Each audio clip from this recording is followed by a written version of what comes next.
నమస్తే, welcome to college TV. రీసెంట్గా జరిగినటువంటి 5 రాష్ట్రాల ఎన్నికల ఫలితాల్లో దాదాపు 3 రాష్ట్రాలు బీజేపీ గెలవడం జరిగింది. సో ఈ ఊపుతోటి తెలంగాణలో కూడా అధికారంలోకి రావడానికి బీజేపీ చాలా పెద్ద ఎత్తున ప్రయత్నాలు చేసేటువంటి అవకాశం ఉందని చెప్పేసి రాజకీయంగా తెలుస్తూ ఉంది.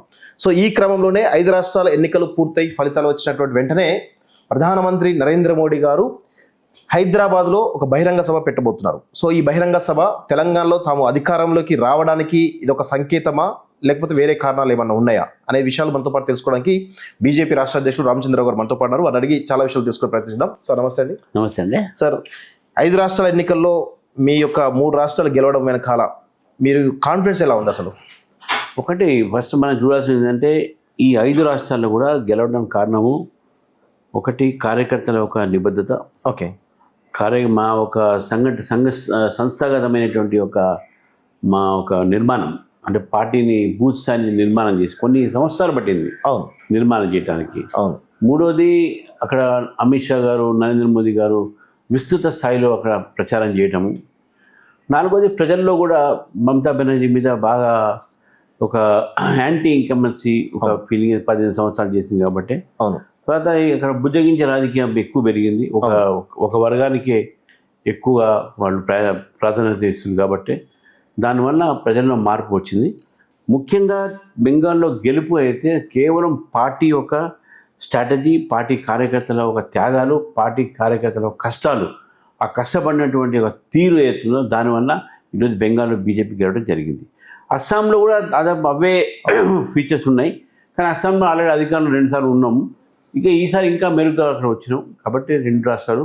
కేరళలో కూడా మాకు మంచి 3 సీట్లు గెలిచినాం ఫస్ట్ టైం. అవును. గతంలో నేమం ఓ రాజగోపాల్ గారు గెలిచారు, తర్వాత మనకు గెలవలే. మళ్ళీ ఇప్పుడు రాజచంద్ర గారు గెలిచారు, గోప్ కుమార్ గారు గెలిచారు, మురళీధరన్ గారు గెలిచారు. మురళీధరన్ గారు కూడా మినిస్టర్ ఉండే. సో 3 సీట్లు మేము గెలిచినాం. 3 కూడా చాలా ప్రముఖమైనటువంటి వ్యక్తులు బీజేపీ నుంచి గెలిచారు. సో అక్కడ కేరళలో కూడా మా పర్సంటేజ్ దాదాపు 11% ఓట్లు పెరిగినాయి. తమిళనాడులో ఒకసారి మనం చూస్తే తమిళనాడు యాంటీ ఇన్కంబెన్సీ ఉన్నది స్టాలిన్ మీద, అదే టీవీకే తీసుకుంది. లేకుండా అవన్నీ కూడా బీజేపీ ఏఐడిఎంకి అలయన్స్కి వచ్చేది అది లేకపోతే. అవును. కొత్త పార్టీ కాబట్టి కొత్త ఆశలు, కొత్త ఆకాంక్షలు ఉంటాయి కాబట్టి ఆయనకి వేయడం జరిగింది. సో సార్, బెంగాల్ ఎలక్షన్స్ గెలవడం బీజేపీ చాలా ప్రతిష్టాత్మక. మోడీ, అమిత్ షా నేరుగా రంగంలోకి దిగి కేంద్ర మంత్రులు కావచ్చు, ముఖ్యమంత్రులు కావచ్చు, మొత్తం బీజేపీ, ఆర్ఎస్ఎస్, మీకు అనుబంధ సంస్థలు ఏవైతున్నాయి అన్ని కూడా అక్కడ తిష్టవేసి లక్షలాది మంది తిష్టవేసి ఒక పక్కా ప్లాన్ తోటి బెంగాల్లోకి అధికారంలో రావడం జరిగింది. సో అదే తరహాలో తెలంగాణలో మీరు రావడానికి అవకాశం ఉందా? 100%. ఇప్పుడు ఒక మాట ఏంటంటే త్రిపురలో ఒక వార్డు మెంబర్ లేరు. అవును. మీ 3 సార్లు అధికారులు వచ్చినాం అక్కడ. అవును. హర్యానాలో మాకు 3 ఎమ్మెల్యేలు ఉండే, 3 సార్లు అధికారులు వచ్చినాం. అవును. జార్ఖండ్లో మాకు 3 ఎమ్మెల్యేలు ఉండే, అక్కడ కూడా మా అధికారులు వచ్చాయి. ఇప్పుడు మా అధికారం లేదు, వేరే మాట, కానీ అక్కడ అధికారులు వచ్చినాం మేము. అంటే భారతీయ జనతా పార్టీ తెలంగాణలో ఆ రాష్ట్రాలన్నీ పోలిస్తే తెలంగాణలో ఒక మంచి మనకు సంస్థాగత నిర్మాణం ఉన్నది. ఇక్కడ మాకు బూత్ కమిటీస్ ఉన్నాయి, ఇక్కడ మాకు మండల కమిటీలు ఉన్నాయి, ఇక్కడ మాకు నాయకులు ఉన్నారు, ఇక్కడ మాకు 8 మంది ఎమ్మెల్యేలు, ఇప్పుడు 8 మంది ఎంపీలు ఉన్నారు, జడ్పీటీసీలు ఉన్నారు, మనం 3 మున్సిపల్ చైర్మన్ గెలిచినాం, ఒక మేయర్ గెలిచినాం, 350 వార్డు మెంబర్స్ గెలిచినాం. ఇక్కడ మాకు ఒక ప్రెజెన్స్ ఉన్నది. సో కాబట్టి ఇప్పుడు సౌత్లో కూడా మేము దక్షిణాది కూడా మా భారతీయ జనతా పార్టీ పెరగాలి కాబట్టి భారతీయ జనతా పార్టీ జాతీయ నాయకత్వానికి నెక్స్ట్ టార్గెట్ తెలంగాణ. దక్షిణాదిగా మనం తెలంగాణ గేట్వే కావాలి. దక్షిణాదిగా తెలంగాణ నుంచి మనము ఈ యొక్క గెలుపు ఒక ఏవైతే ప్రారంభం ఉందో గెలుపుని ఏదైతే మనం ప్రారంభం చేస్తామో, నగాడా మోగిస్తామో, అది తెలంగాణ నుంచి మోగించాలనేటువంటి ఆలోచన జాతీయ పార్టీకి ఉంది. అదే ఉత్సాహంతో కార్యకర్తలు కూడా ఇక్కడ ఉన్నారు, చాలా ఉత్సాహంతో పనిచేస్తూ ఉన్నారు. అండ్ డెఫినెట్గా నాకు పూర్తి నమ్మకం ఉన్నది ఇక్కడ మేము నెక్స్ట్ తెలంగాణ కూడా బీజేపీ ప్రభుత్వం వస్తుంది. యాక్చువల్గా తెలంగాణలో బీజేపీ క్యాడర్ బలంగా ఉందనేది వాస్తవం, కానీ ఒక చర్చ బలంగా జరుగుతోంది. బీజేపీ రాష్ట్ర అగ్రనాయకుల మధ్య అంతర్గతమైన విభేదాలు కావచ్చు, గ్రూపులు ఎక్కువైపోయినాయి, దానివల్ల కొంత క్యాడర్ కూడా నిరుత్సాహంగా ఉన్నారనేటువంటి ఒక అభిప్రాయం ఉన్నది. దాని గురించి మీరేమంటారు? ఇప్పుడు ఒక రాజకీయాలు అయిన తర్వాత కొంత మనస్పర్ధలు, భేదభావాలు ఉండే అవకాశం ఉన్నాయి, నేను లేదని కాదు అన్నాను. కానీ పోల్చుకుంటే వేరే పార్టీతో మా దగ్గర తక్కువ. అట్లా కూడా చూస్తే ఇప్పుడు బీఆర్ఎస్లో కుటుంబ తరహాలు ఉన్నాయి కదా, ఆ కుటుంబ సభ్యురాలు బయటకు వచ్చింది కదా. కాంగ్రెస్ పార్టీలో వాళ్ళకు కూడా గ్రూప్స్ ఉన్నాయి కదా, వాళ్ళకు కూడా ఎప్పుడు మూడో ముఖ్యమంత్రి మారుతాడో ఎప్పుడు ఇంకోటి వస్తుందో తెలుసు, మన అందరూ తెలుసు ఏమేమి గ్రూపులు ఏముందని మనం చెప్పాల్సిన అవసరం లేదు. కాకపోతే మా పార్టీలో కూడా కొంతమంది కార్యకర్తలకు మన కొంతమంది నాయకుల మధ్యన ఏదైనా అంటే విషయాలపైన భేదాభిప్రాయాలు ఉంటుంది కానీ వ్యక్తిగతంగా పార్టీకి నష్టం చేసే భేదాభిప్రాయాలు లేవు. సో కాబట్టి మేము ఐక్యతతో ఉన్నాము. పార్టీ ఇష్యూ వచ్చినప్పుడు అందరూ ఐక్యతతో ఉంటారు, అందరూ కూడా కలిసి పనిచేసేటటువంటి ఒక ఆలోచనలు ఉన్నారు. మీరు ఇప్పుడు చూడండి, మాకు రేపు నరేంద్ర మోదీ గారు వస్తున్నారు అనగానే అందరూ ఎంపీలు ఎమ్మెల్యేలు వాళ్ళ ఒక కాన్స్టిట్యూన్సీ వెళ్ళిపోయి పనిచేస్తూ ఉన్నారు. అంటే ఫుల్ తిరుగుతూ ఉన్నారు వాళ్ళు. ఎక్కడ కూడా ఎవరు కూడా నేను తిరగా కార్యకర్తలు పైన ఎవరికైనా భేదాభిప్రాయాలు ఉన్నా కూడా కార్యకర్తలకు పార్టీని ముఖ్యంగా వాళ్ళు ఆలోచిస్తారు. ఈయన రామచంద్ర మనిషి, ఆయన శ్యామ్ సుందర్ మనిషి, ఆయన ఫలానా ఇంకో మనిషి అని చూడరు. కార్యకర్తకు పార్టీనే ముఖ్యము. అందుకనే ఈ లీడర్స్లో ఒకవేళ ఏదైనా భేదాభిప్రాయం ఉన్నా కూడా అది కార్యకర్తల మీద ప్రభావం పడదు. మాకు గ్రూప్స్ కూడా లేవు మన దగ్గర. 2024 ఎంపీ ఎన్నికల్లో 8 మంది ఎంపీలు గెలిచిన తర్వాత పార్టీ ఇక నెక్స్ట్ లెవెల్కి వెళ్తుంది, ఇక నెక్స్ట్ అధికారంలోకి వస్తుంది అనుకున్న తరంలో దాదాపు మీరు అధ్యక్షుడు అయ్యే వరకు కూడా కొంత గందరగోళం ఉంది పార్టీలో. అంటే ఎక్కడ కూడా వీక్ కనబడ్డట్టు, అంటే 8 మంది ఎంపీలు గెలిచిన ఉత్సాహం లేకపోయింది, చాలా స్పష్టంగా కనబడ్డది. మీరు ప్రెసిడెంట్ అయిన తర్వాత కొంత సెట్ అయితే కనబడుతుంది, కానీ ఇంకా కూడా సెటిల్ కావాల్సిన అవసరం ఉంది. ఎందుకు వెనకబడ్డట్టు కనబడుతుంది? ఉన్నది ఇప్పుడు సెటరేట్ అవసరం లేదు. మా పార్టీలో నాయకుల సీనియర్ వేరే పార్టీ నుంచి వచ్చిన వాళ్ళకి అక్కడ రాజకీయ అనుభవం ఉన్నది, ప్రజల్లో వాళ్ళకు ఆదరణ ఉన్నది. ఇప్పుడు విషయం ఏంటంటే మేము గ్రామ పంచాయతీ ఎలక్షన్ మనకి అయినాయి. అవును, మాకు గతంలో దాదాపు 130 నుండి 40-50 దాకా ఉండేది. ఇప్పుడు మాకు 800 దాకా పైకి గెలిచినాం. వార్డు మెంబర్స్ 10,000 దాకా గెలిచినాం, 1200 ఉప సర్పంచ్ గెలిచినాం. గతంలో మాకు 200 మాత్రమే కౌన్సిలర్స్ ఉండే, ఇప్పుడు 350 కౌన్సిలర్స్ గెలిచినాం. దాదాపు 490 స్థానాల్లో సెకండ్ ప్లేస్ మేము వచ్చినాం. 5 ఓట్లు 10 ఓట్లు 100 ఓట్ల మధ్యన ఓడిపోయినట్టు. అంటే పార్టీ పెరుగుతున్నది, వాస్తవంగా పార్టీలో ప్రజల్లో పార్టీ పెరుగుతుంది. అయితే ఒకటి ఏమైందంటే 8 సీట్లు మనం ఎంపీ గెలిచిన సందర్భంగా అప్పుడు ఉన్న రాజకీయ పరిస్థితుల్లో దేశ రాజకీయాలని ప్రజలు చూసి ఓటు మోదీ గారికి వేశారు. అవును, స్థానికంగా వచ్చేవరకు కొన్ని దాంట్లో ప్రజల ఓటింగ్ సరళిలో కొన్ని స్థానికమైనటువంటి అంశాలు ప్రభావితం చేసి ఆ ఓటింగ్ సరళే మారుతుంది. అయినప్పుడు కూడా భారతీయ జనతా పార్టీకి మంచి శాతం ఓట్లు వచ్చినాయి. గతంతో పోల్చుకుంటే ఈసారి మున్సిపల్ ఎలక్షన్స్లో మాకు గ్రామ పంచాయతీ మంచి ఓటింగ్ వచ్చినాయి. సరే సెట్ అవుతున్నదా కదా అంటే ఇప్పుడు అంతా సెట్ అయి ఉన్నది, ఏం లేదు. డెఫినెట్గా అందరూ కూడా కలిసి రేపు అధికారంలో రావాలనే దిశతోనే పనిచేస్తారు. మీరు అన్నారు మున్సిపల్ ఎన్నికల్లో కానీ సర్పంచ్ ఎన్నికల్లో భారీ స్థాయిలో మేము సీట్లు గతంలో కంటే మెరుగ్గా సాధించడం, ఇంకా బలంగా ముందుకు పోతామని చెప్పి మీరు అన్నారు. ఇప్పుడు ఎక్కడైతే మున్సిపాలిటీ ఎన్నికల్లో గెలిచారో, ఫర్ సపోజ్ కరీంనగర్ తీసుకుంటే అది బండి సంజయ్ క్రియేట్ అని చెప్పేసి, నిజామాబాద్ తీసుకుంటే అది అరవింద్ గెలుపు అని చెప్పేసి అంటున్నారు తప్ప ఎక్కడ కూడా పార్టీ గెలుపని కానీ లేకపోతే అధ్యక్షుడి గెలుపని కానీ ఇది రాష్ట్ర నాయకత్వం గెలుపని కానీ ఎందుకు చెప్పలేకపోతున్నాం? ఓన్లీ వ్యక్తిగతమైనటువంటి వ్యక్తులపైన ఎందుకు ఆధారపడి ఉన్నది? ఇప్పుడు ఒకటి అధ్యక్షుడు గెలుపని ఎక్కడ కూడా అనకూడదు, రాదు. అది పార్టీ గెలుపు అనాలి కదా, పార్టీ గెలిపే వస్తుంది. కరీంనగర్ గెలుపు కానీ నిజామాబాద్ గెలుపు కానీ అది కూడా పార్టీ గెలిపే. వాళ్ళు ఒకవేళ సపోజ్ ఎవరైనా వ్యక్తిగతంగా మేము గెలిపించినాము అనేది వస్తే అది పొరపాటుమైన ఆలోచన. అది స్పష్టంగా నేను చెప్తాను. పార్టీలో మా దగ్గర వ్యక్తి మీద నిర్మాణం కాలే, వ్యక్తి కన్నా ఎక్కువ మాకు పార్టీ కార్యకర్తలు లేకుండా నాయకుడు కారు మా పార్టీలో. నా కార్యకర్తనే మాకు మెయిన్. కాబట్టి కార్యకర్తల కష్టంతో గెలిచినటువంటి ఒక సందర్భం ఇది. అంటే కార్యకర్తలకే మేము క్రెడిట్ ఇవ్వాలి, నాయకుల కన్నా ఎక్కువ కార్యకర్తలకే ఆ క్రెడిట్ నేను ఇస్తాను. అది రామచంద్రరావా, బండి సంజయ, అరవింద, రాజేంద్ర కాదు, ఇక్కడ వాళ్ళు కూడా అది ఒప్పుకుంటారు. ఏంటంటే ఈ రోజు గెలిచిన అంటే కార్యకర్తల కష్టము, ప్రజల ఒక మద్దతు, ఈ రెండే కారణాలు ఉంటాయి. సరే, ఇక్కడ బెంగాల్ ఎలక్షన్స్లో సువేందు అధికారి ఉన్నాడు, అక్కడ స్థానికంగా లోకల్గా చాలా బలంగా ఉన్నాడు. మమతా బెనర్జీని ఎదిరించి పోరాడుతున్నారు ఎప్పటి నుంచో కూడా. సో ఇప్పుడు సక్సెస్ కావడం జరిగింది. దాని వెనకాల మోడీ ఇమేజ్ ఉంది. మీరు అస్సాంలో తీసుకున్నా కానీ హిమంత బిశ్వ శర్మ బలంగా ఉన్నాడు, దాని వెనకాల మోడీ ఇమేజ్ ఉంది. సో అట్లా తీసుకుంటే ఎక్కడ మీరు స్థానికంగా ఒక పార్టీ గెలిచింది అనుకున్నప్పుడు ఏదో ఒక వ్యక్తి స్థానికంగా ఒక వ్యక్తిగత ఇమేజ్ ఉంటుంది, దాని తర్వాత మోడీ అమిత్ షాల ఇమేజ్ తోటి కొంత వ్యక్తిగతమైనటువంటి ఇమేజ్ తోటి గెలుస్తూ ఉంటారు. కానీ తెలంగాణలో ఆ విధమైన వ్యక్తి తెలంగాణలో ఉన్నారా ఆ పార్టీకి? మాకు వ్యక్తి మీద ఎప్పుడు మేము డిపెండ్ కాలే. ఈ రెండు మీద డిపెండ్ లేకపోతే గెలవడం కష్టం కదా అనే అది కష్టం కాదు. త్రిపురలో ఏముండే మాకు, త్రిపురలో మాణిక్ సర్కార్ వాజ్ బిగ్గెస్ట్ పవర్. చాలా కాలం నుంచి ముఖ్యమంత్రి ఉండే. మన ఆయన ఎదిరించేయడానికి మా వార్డు మెంబర్ కూడా లేడు కదా. మరి ఎట్లా గెలిచినాం? 3 సార్లు మేము ఎట్లా వచ్చినాం? మాకు మహారాష్ట్రలో కూడా దేవేంద్ర ఫడ్నవీస్ గారు రాకముందు మాకు ఎవరుండే face, no one was our face. అదేవిధంగా హర్యానాలో చూడండి, హర్యానాలో 3 సార్లు మేము గెలిచి ఎక్కడ మాకు ఎవరు ఫేస్ ఉండే, 2 సార్లు మార్చినాం. కట్టారు నవరే ఫేస్, కట్టారు తర్వాత అయ్యాడు వేసిన తర్వాత. మా దగ్గర వ్యక్తి మీద ఎవరు కూడా పార్టీలో మేము పోటీ చేయము, వ్యక్తి మీద ఆధారపడము. వ్యక్తి మీద ఆధారపడకుండా కార్యకర్తలు సిద్ధాంతము, కార్యకర్తల కష్టంతోనే మేము ఆధారపడతాము. నాయకుడి చూసి ఓటు వేసేటటువంటి ఎప్పుడు వస్తుందంటే మొత్తం ఒక స్ట్రక్చర్ నిర్మాణం అయిన తర్వాత, ఒకసారి అధికారం వచ్చిన తర్వాత ఆ నాయకుడు మంచి పర్ఫామ్ చేస్తే నెక్స్ట్ టైం ఆయన పనికి వస్తుంది. Like example Assam performance. అంతకుముందు మన శర్మ రాకముందు మాకు శర్బానంద్ ఉండే కదా, శర్బానంద్ మా శర్బానంద్ ఉండే. శర్బానంద్ తర్వాత హిమంత్ విశ్వ శర్మ వచ్చాడు. సో కాబట్టి వ్యక్తి మీద మేము ఎప్పుడు కూడా డిపెండ్ కాలే. ఫలితం ఢిల్లీ గెలిచినాం, ఎవరు పర్వేష్ శర్మ అప్పుడు ప్రెసిడెంట్ తిరిగి చేశారు, కానీ ముఖ్యమంత్రి మన రేఖా గుప్తాకి ఇచ్చారు. సో కాబట్టి వ్యక్తిని మీదనే గెలుస్తాము, వ్యక్తి మీదనే ఒక ఆధారపడి ఉంటుంది పార్టీ అని కాదు. ప్రభావం ఉంటుంది కదా, వ్యక్తుల ప్రభావం స్థానికంగా ఉంటుంది. మీరు ఇంతకుముందు చెప్పారు కదా, కరీంనగర్ గెలిచాము, నిజామాబాద్ గెలిచాము, తప్పకుండా వ్యక్తిగత ప్రభావం. నాయకుడు అంటే ఒక వ్యక్తిగత ప్రభావం ఉంటుంది, కంపల్సరీ ఉంటుంది. కానీ రాష్ట్ర వ్యాప్తంగా ఆయన చూసే ఓటేస్తారు ఇది లేదు ఇక్కడ. మా పార్టీలో ఆ సిస్టమ్ కూడా డెవలప్ చేయలేదు. ఒక వ్యక్తి ఫేస్ మీద ఓటింగ్ ఎప్పుడు కూడా జరగదు. ఒకవేళ జరిగితే కూడా మంచిదే, ఆ నాయకుడికి మంచి ఇమేజ్ ఉన్నట్లే కాదు. బీజేపీలో ఒక అపోహ ఉంది సార్, పాత వారు కొత్త వారు అనే ఒక డిఫరెన్స్ కనబడతా ఉంది. నేను కూడా చాలాసార్లు అబ్జర్వ్ చేసిన, కొత్త వాళ్ళు ఎవరైతే జాయిన్ అవుతున్నారో వాళ్ళను సరిగా ట్రీట్ చేయట్లేదు, సరిగా గౌరవం ఇవ్వట్లేదు, వాళ్ళు బలమైనటువంటి నాయకులు అయినప్పటికీ అని చెప్పేసి ఒక అపోహ, ఒక కామెంట్ బీజేపీ పైన ఉంది. దాని గురించి మీరేమంటారు? నేను అదంతా బయట నిర్మాణం చేసి అవతల పార్టీ వారు నిర్మాణం చేసినటువంటి ఒక కథనం ఇది.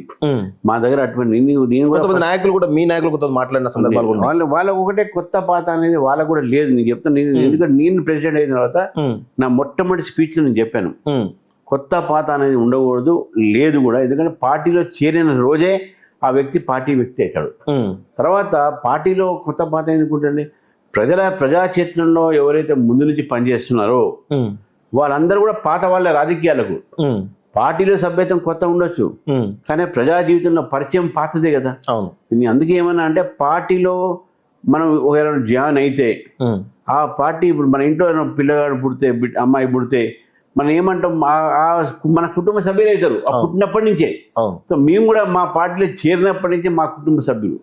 సో కాబట్టి పార్టీలో అటువంటి ఒక ఆలోచన లేదు. అటువంటి ఆలోచన కొత్త వాళ్ళు పెట్టుకున్నా, పాత వాళ్ళు పెట్టుకున్నా అది పార్టీ కోసం మంచిది కాదు అని చెప్పేసి కూడా చెప్తున్నాను. పాత వాళ్ళకి కొత్త వాళ్ళకి ఇద్దరు చెప్తున్నాను నేను. పాత ఆయన కొత్త, ఆయన పాత, నేను కొత్త ఆయన పాత, ఇటువంటి ఫీలింగ్ ఉంటే అది పార్టీకి మంచిది కాదు అని కూడా చెప్తున్నాను. మోడీ సభతో మీరు ఏం చెప్పబోతున్నారు తెలంగాణ ప్రజలకి? మోదీకు ప్రజలు బ్రహ్మరథం కట్టారు పార్లమెంట్లో. ఇప్పుడు కూడా మోదీ గారి యొక్క ఏదైతే పర్యటనతో తప్పకుండా తెలంగాణ రాజకీయాలు మార్పు జరుగుతాయి. తెలంగాణ ప్రజలు బీఆర్ఎస్కి అవకాశం ఇచ్చారు, చూశారు, వాళ్ళ అవినీతి చూశారు, కుటుంబ పరిపాలన చూశారు, వాళ్ళ అహంకారాన్ని చూశారు. ఇప్పుడు కాంగ్రెస్ ప్రభుత్వం చూస్తున్నారు, కాంగ్రెస్లో అవినీతి చూస్తున్నారు, వాళ్ళ మధ్య అనైక్యత చూస్తున్నారు. ప్రజలకు ఇచ్చినటువంటి ఒక వాగ్దానాల్ని మోసపూర్వకమైనటువంటి ఒక మాట అని చెప్పి తెలుసుకున్నారు.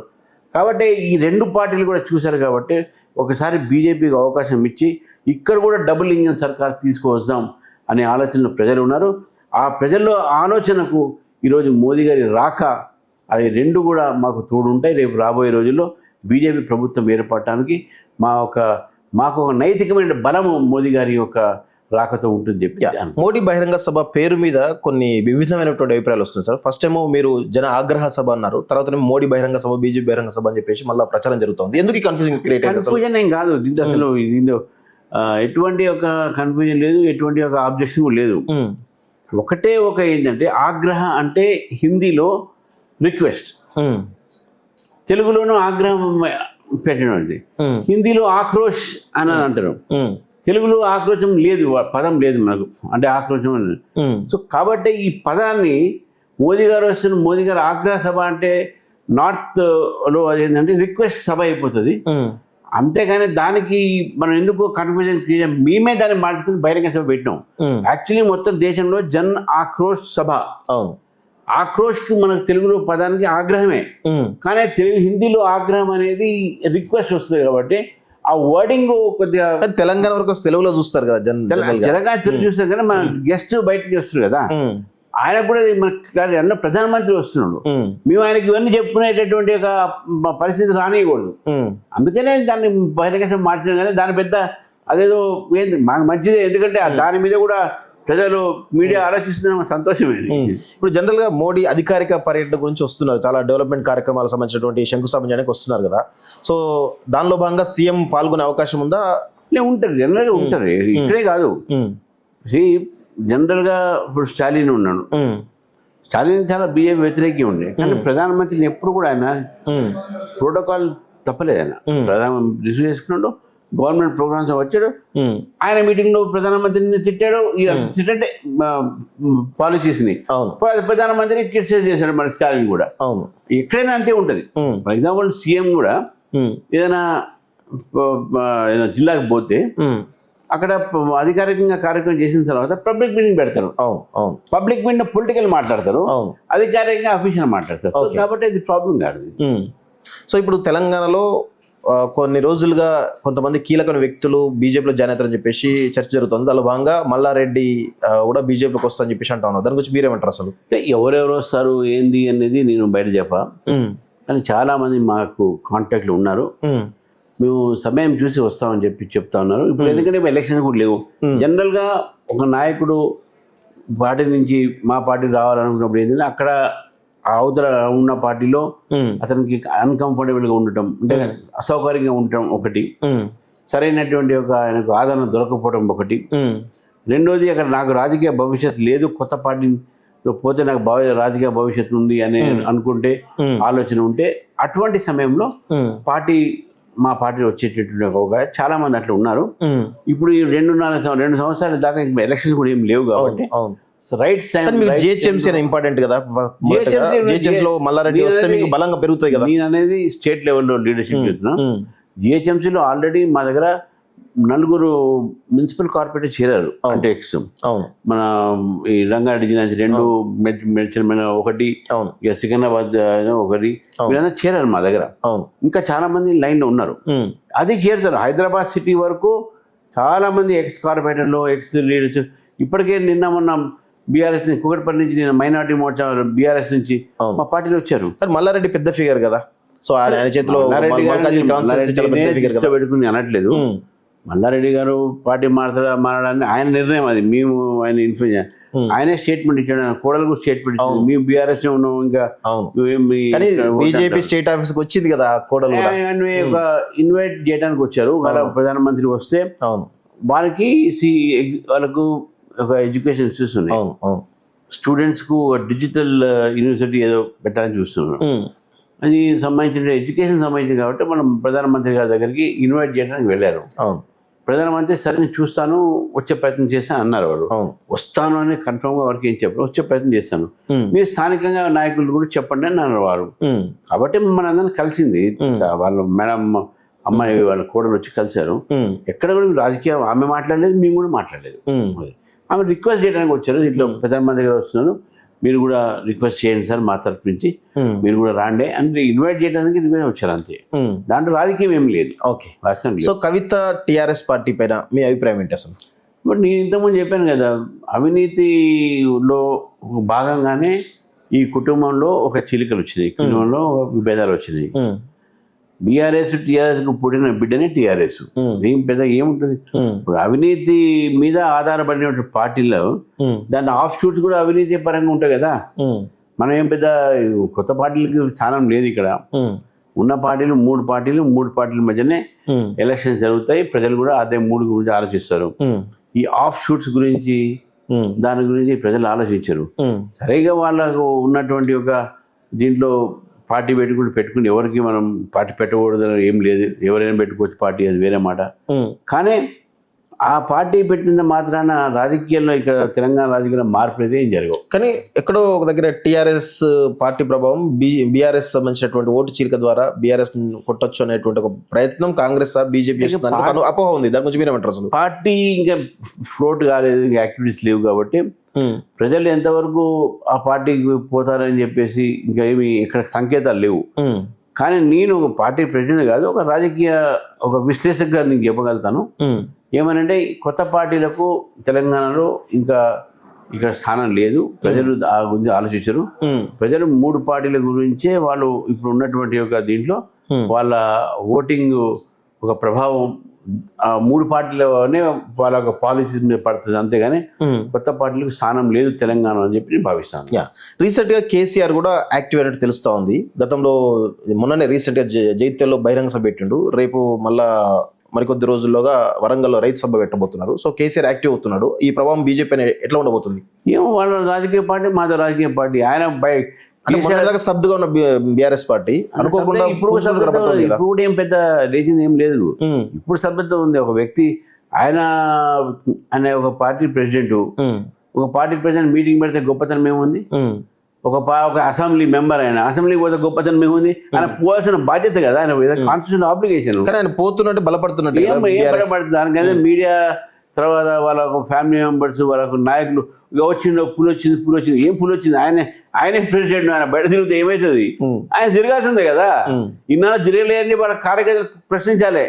ఇన్నాళ్ళు ఎందుకు పడుకున్నావు, ఇప్పుడు ఎందుకు లేచినావు అని అడగాలి, వాళ్ళు అడగాలి. అది తిరగడం వల్ల బీజేపీకి కొంచెం ఎఫెక్ట్ అయ్యే అవకాశం ఉంది. అసలు వాళ్ళదే ఏం లేదు కదా, ఎంత తిరిగితే లాభం ఏంది? తిరిగిన తర్వాత ప్రజలు ఓడగొట్టారు కదా, వాళ్ళ పార్టీ మెంబర్స్ బయటికి వెళ్ళిపోయారు కదా. చివరిగా ఈ యొక్క మోడీ సభ వాళ్ళ బిడ్డనే సొంతంగా బయటకు వెళ్ళిపోయింది కదా, ఇంట్లోనే ప్రభావం లేదు, బయట ఏముంటుంది? సో మోడీ సభ ద్వారా మీరు ఏం చెప్పదలుచుకోండి తెలంగాణ ప్రజలకి? మేము ఒకటే చెప్పగలుగుతున్నాం, మోదీ గారు మన రాష్ట్రానికి 8,000 కోట్లు ఇప్పుడు మనకు ప్రాజెక్టులు ఇస్తున్నారు, అంకితం చేస్తున్నారు. గతంలో 13 లక్షల కోట్ల రూపాయలు మనకు ఈ రాష్ట్రానికి అంకితం చేశారు, నిధులు ఇచ్చారు. కాబట్టి మోదీ గారి ఒక ఏదైతే విధానాలు ఉన్నాయో, ప్రోపూర్ పాలసీస్ ఉన్నాయో, రైతులకు ఇస్తున్న ప్రధానమంత్రి కిసాన్ సమ్మాన్ యోజన ఉందో, ఇండస్ట్రీస్ ఉన్నాయో, యువతకు ఏదైతే ఉద్యోగ అవకాశాలు కలిగిస్తున్నారో, ఉపాధి అవకాశాలు కలిగిస్తున్నారో, ఇవన్నీ కూడా చూసి మోదీ గారిని మనం ఆదరిస్తాం. ఈసారి బీజేపీ ప్రభుత్వం వైపు మనందరం కూడా చూద్దాము. డబుల్ ఇంజిన్ సర్కార్ని ఏర్పాటు చేసేటటువంటి ప్రయత్నం చేద్దాం. మోదీ గారి సంకేతం కూడా తెలంగాణలో అప్ కీ బార్ తెలంగాణ అనే మెసేజ్ ఉంటుందని చెప్పి నేను భావిస్తా ఉన్నాను. Okay, thank you sir, thank you very much. So ఇది బీజేపీ అధ్యక్షులు రామచంద్ర గారితో ఇంటర్వ్యూ. సో వారైతే మోడీ సభ తర్వాత తెలంగాణలో చాలా వరకు బీజేపీ పుంజుకునేటువంటి అవకాశాలు ఉన్నాయి. తద్వారా వచ్చే రోజుల్లో ఖచ్చితంగా మేము అధికారాన్ని దక్కించుకోబోతుందని చెప్పేసి చాలా స్పష్టంగా వారు చెప్తున్నాం. చూద్దాం మరి భవిష్యత్ పరిణామాలు ఏ విధంగా ఉంటాయో. మోడీ సభ తర్వాత కొన్ని తెలిసేటువంటి అవకాశం అయితే చాలా స్పష్టంగా కనబడుతుంది. చూస్తున్నాండి college TV. Thank you very much.